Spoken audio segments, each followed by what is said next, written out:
Safety is a very important issue we have to address head on when we talk about being trauma-informed.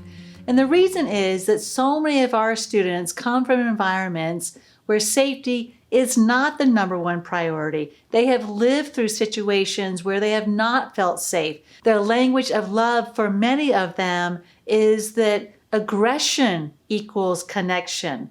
Violence equals connection. Negative behavior equals connection.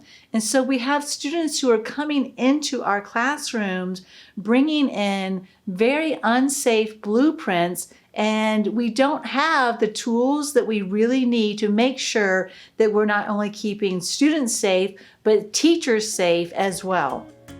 Safety is the fifth program and the fourth domain in the Classroom 180 framework. Instinctively, we all know that safety is essential to student learning. Heather will teach us how to do this with our trauma-impacted and sometimes wildly dysregulated students. This concern can keep us up at night, so let's talk about it. Let Heather explain, using real classroom examples, several essential and effective strategies.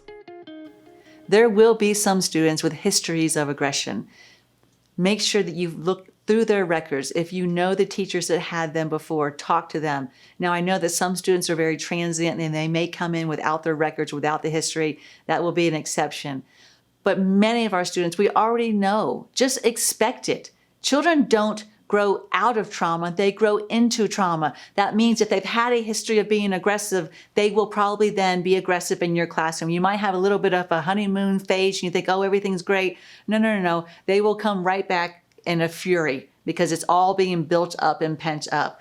So one of the things I've used with students and children of all ages is a medicine ball. And I've got an example here to show you. So this is just your typical medicine ball that you can purchase online.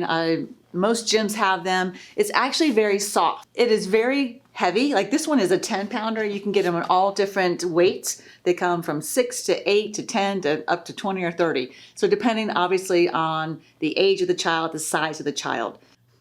Now the thing to remember is when you have a child using this, don't expect them to use language. They are in the right brain. They are very deeply in that deep emotional place.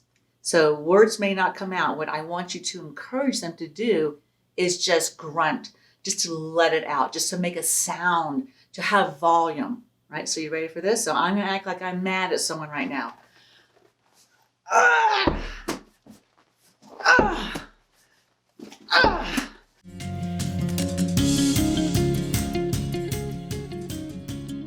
When we take the rubric and identify what Jamie in this classroom is doing for her students, we really see that she is emerging. This is the first lesson that she has done on safety, and it was powerful, and it's a great start, but it's the emerging of that universal strategy that we have to make sure that we are establishing safety in the classroom. And so recognizing then how we can be able to still stay present, still be there for them, yet keeping ourselves safe. It's a very fine line. You can't abandon them at that moment. You have to be present, but the talks of safety, the proactive work of safety is so, again, very, very vital. Heather will talk to us about all the ways to prevent dysregulation.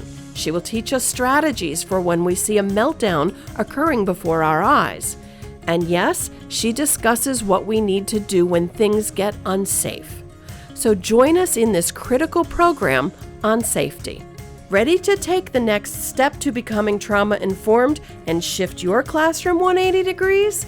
Go to www.traumainformedonlineacademy for more information.